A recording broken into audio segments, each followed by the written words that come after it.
Have you ever bumped into joy and healing in the most unexpected of places? And do you think it is possible to escape into a world outside of the one that you're used to like a fantasy basically, and actually affect real healing in your life? The answer from my experience in life is absolutely yes. Hi, my name is Melanie Oyadina, and welcome to my channel, where I focus on emotional wellness for empathic women. Today, we're going to take a deep dive into something that has become such a passion for me. So, the rise of the phoenixes, the untamed, love between fairy and the devil, who rules the world, and legend of White Snake, to name a few. We're going to talk about how these Chinese fantasy historical dramas helped me through one of the most debilitating periods in my life, when I was having a deep depression as I was transitioning from pre-menopause to menopause. If you're interested in understanding the coming together of these two things that transcend culture, genres, and especially my own unexpected expectations, and gave me a happy place I did not even know that I needed, then keep on watching.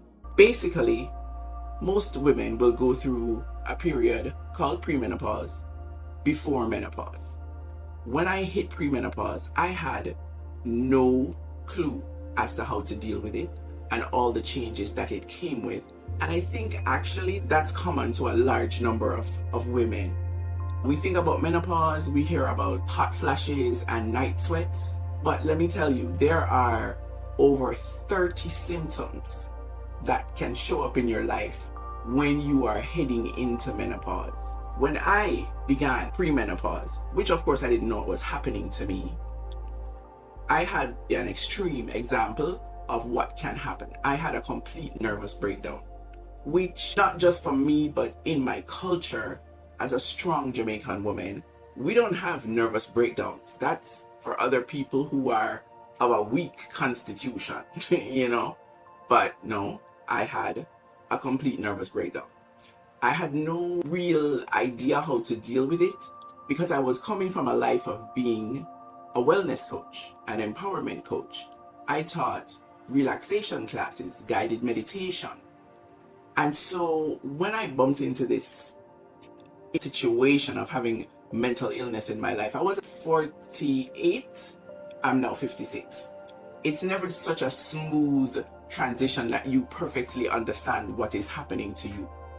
So what I discovered, to my horrific dismay, I'm not even kidding you, was that I was facing an illness that I couldn't meditate my way out of. I couldn't journal my way out of. I couldn't even do yoga my way out of, which all coping mechanisms that I had become used to. But these hormonal changes were so severe. I always say in life, there are two massive hormonal changes that women will go through. One is puberty and the other one is menopause. And so upon entering premenopause, heading into menopause, the issues that came were completely different. Even when I'm fully in menopause, I don't have hot flashes or night sweats. No. What it took from me was my peace of mind. So let's talk a little bit now about escapism. It was long after I started watching these Chinese historical fantasy series that I gained an understanding that what was happening to me was a form of escapism that was not avoidance. They're different things. And when I did come to understand that, it made me a lot more relaxed with the situation. One definition that I've bumped into of escapism that I really like says that it's the art of losing yourself in something unrelated to your reality, usually with books or with movies. And in my case, it was these Chinese dramas. When I literally stumbled into the world of these Chinese historical dramas or fantasy dramas, it was soothing for me from many different places, but it fills one of the definitions of what an escape is, because there was nothing in them that relates to my life, to my reality, to my world. And so allowed me a place to mentally and emotionally take breaks from all the emotional work and healing work that I was doing because I had this nervous breakdown. Honestly, it temporarily allowed me to step away from the weight of my emotions. There's something that I really believe in. I had believed in it before, but this made it completely solid, that some of us can become very obsessed with our healing, and we are working on it too hard. There is such a thing as working on your healing and your self-development too hard, and not taking breaks and allowing yourself to assimilate anything that you're growing towards. Well, these provided me with this huge amount of time to step away. And later on, we're going to talk about how to make sure that if you're going to be practicing escapism as part of your healing journey, it doesn't turn into avoidance, or it doesn't turn into anything that is harmful to you. To the nitty-gritty of how I actually discovered these dramas. All my life, I have loved martial arts films, you know, way back in the days of Bruce Lee, when the only thing you could see was Bruce Lee. Yeah, if you don't get that reference, that's okay. And so during the illness, I started watching Netflix. Actually, to be very honest, when I first became ill, I started watching children's shows. That's all I could handle. Cartoons, you know, the crooks, I'm not going to remember the name of them, but that's all I could watch for a while. And then I bumped into a series called The Ip Man. And it's 3 movies. He actually was the trainer for Bruce Lee. That series captured me to every core of my being. I was like, oh, yes, yes, yes, yes, yes. And after that, Netflix started to suggest to me these Chinese historical dramas. I had no idea they existed. No idea. It's just the algorithm of Netflix that started to suggest them to me. So now we're going to get into what is it about these series that would make me call them my happy place? Because that's a huge, huge thing to say, that something has become your happy place. And it still is today, even as I've gotten much better. It's been a 7-year journey with challenges to my mental health. So anyway, let's get into it. The 3 key elements that made me stick with them and still today even return to rewatching ones that I've watched before. I like to say, when my friends ask me and laugh at me for the fact that I love these shows so much, they do, that's okay. I like to say, I went for the martial arts, I stayed for the stories. I went for the martial arts and I stayed for the stories. Listen, these people do not feel in any way responsible for creating for you a happy ending. No, no, no, no, that is not guaranteed. The first time I watched one that I was sure, I was positive was going to give me a happy ending, and the way it ended, I literally bawled my eyes out. But that's actually a good thing for somebody with depression. At least it was for me, because I was not crying enough, I was not emoting enough. So to emote about something that had absolutely no relevance to my life, it's just a story that I've been watching on the screen, it was very cathartic for me. Just a quick word from today's sponsor, me. This is my first YouTube video. If you're enjoying the content so far, please click the like button below so that YouTube's algorithm may show it to more people as I try to grow my channel. Thank you. Now back to the video. Like I said, I went for the martial arts. Ooh, they did not disappoint. Ooh, they have not disappointed. So there tends to be, in my mind, 2 arms to these historical dramas. One has a lot to do with life in the palace. That's what I call it. I don't try to complicate the thing for myself. I just call it life in the palace. And the other one has to do with fantasy worlds And those tend to have a lot more active martial arts in them.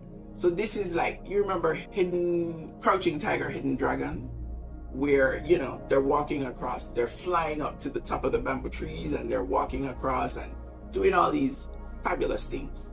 Well, fabulous for me.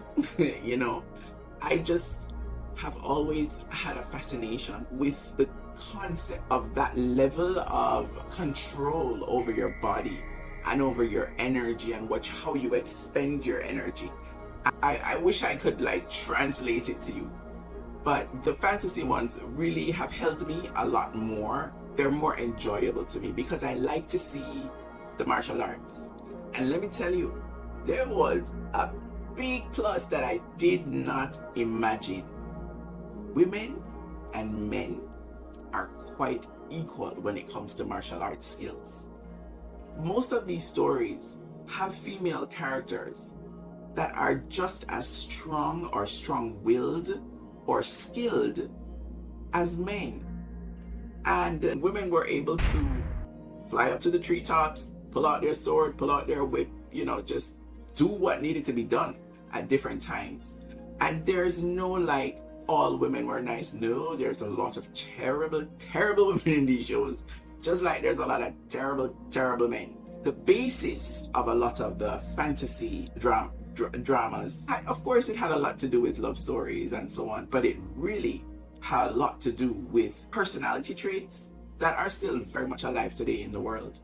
Like I said, you're not guaranteed a happy ending. You may get one. If you do, you're like, oh, that's so wonderful. And so it was good to see, even for the ones in the palace, the ones that I ended up loving, the female characters who didn't have the power, but they were so intelligent in the way that they would move through and survive situations that they were faced with. So like I said, the stories. Now, let me mention that these series can be anywhere from 36 to 70 episodes long. Ha! Talk about escape. So at first when I started watching it, sometimes I would go overboard. But after a while, I put myself on a certain kind of regulation. I was like, okay, you're not allowed to watch more than 5 episodes at any one time. I don't care what's happening, that's where you have to cut it off.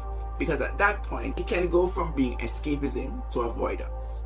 Now, when it came to the series that focus a lot on royalty and what happens in the palace, those stories went so deeply into power struggles. My gosh. You know, I look around, we're in a political climate now in the world that is just horrific. But honestly, I would choose now over then, because literally, if you were not born into some kind of royal family, your life was nothing. Your life was just nothing. People could just decide that you stepped on their toe and you would just disappear.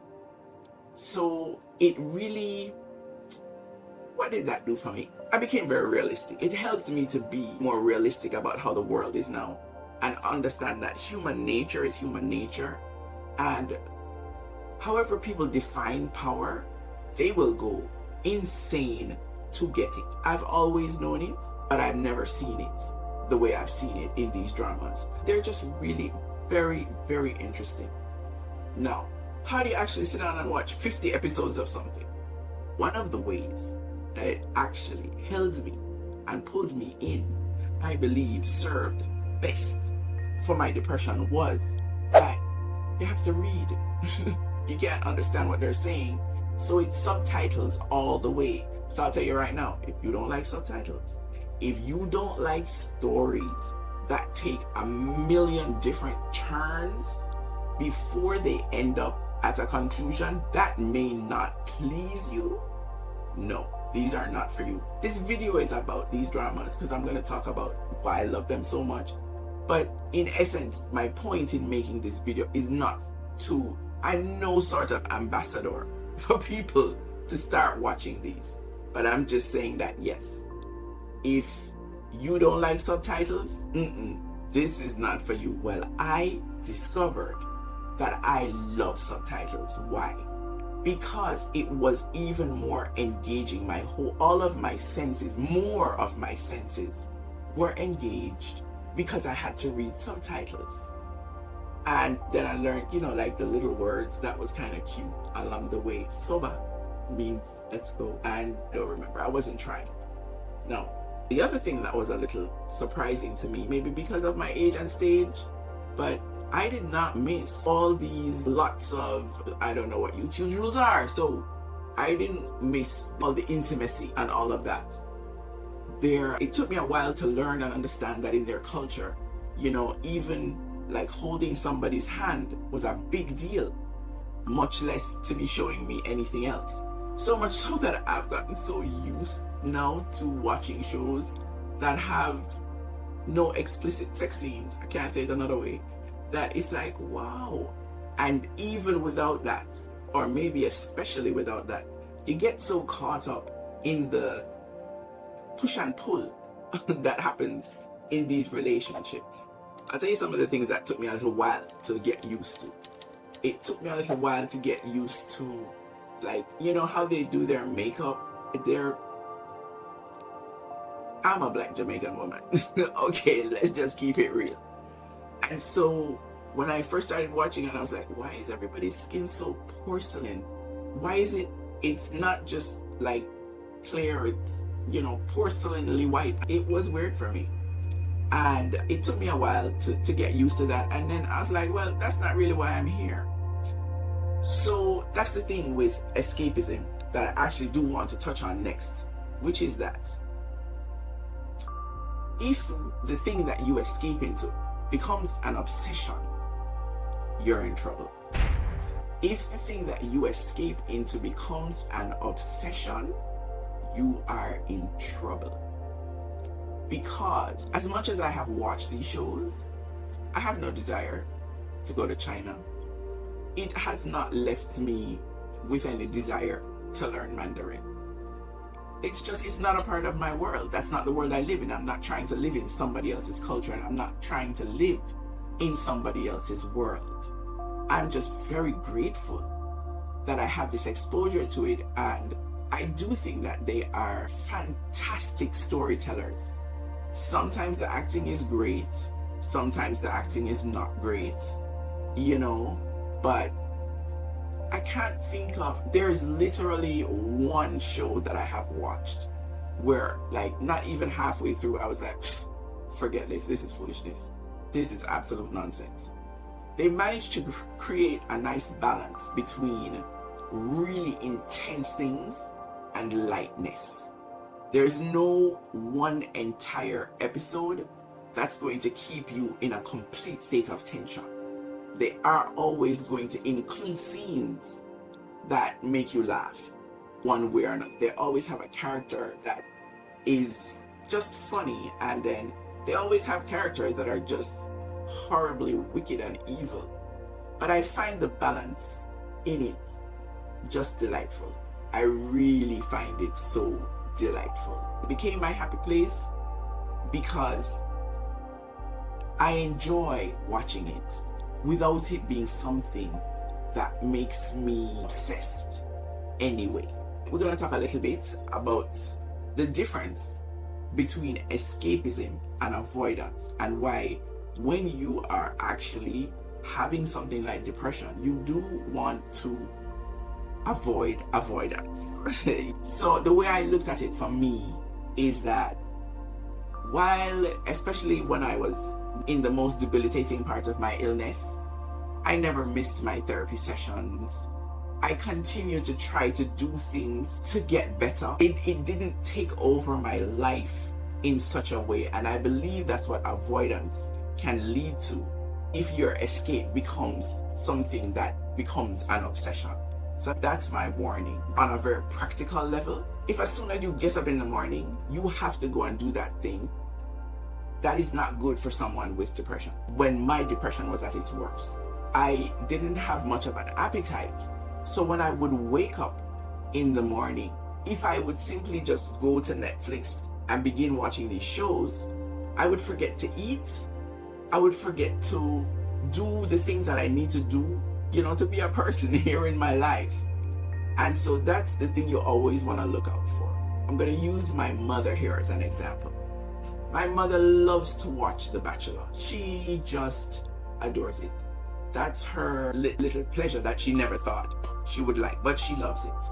It has nothing to do with her life. She just likes to watch it to see what's going to happen.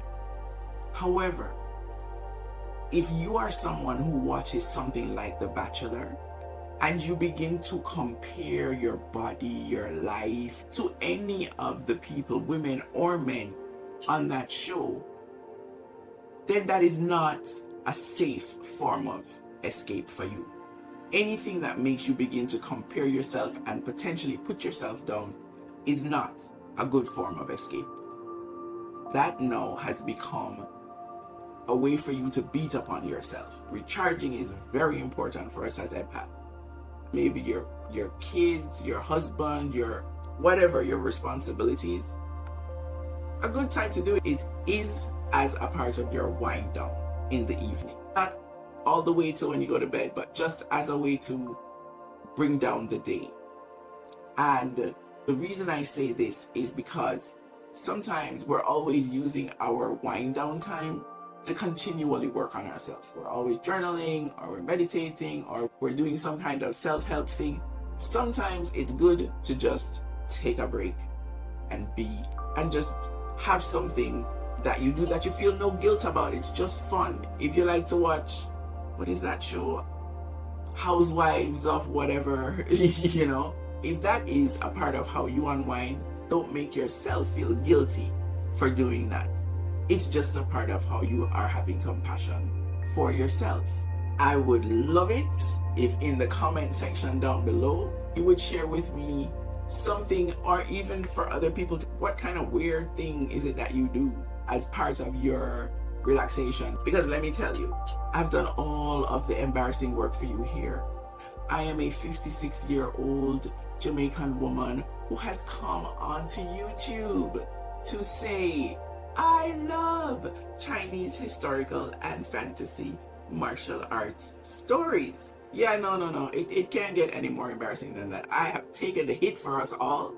So feel free in the comment section to share what supposedly weird thing that you do to keep your mind and your being in the best state that it can be. You might want to watch, I have a very short video that will be over here or over here, I'm not sure, on self-care tips that you may want to watch next. I thank you for being here and getting to this point. If you haven't yet, please hit the like button and subscribe if you enjoy this type of content. I will be having more to come. So until next time, it's always worth it to find new ways to be kind to your mind. See you in my next video.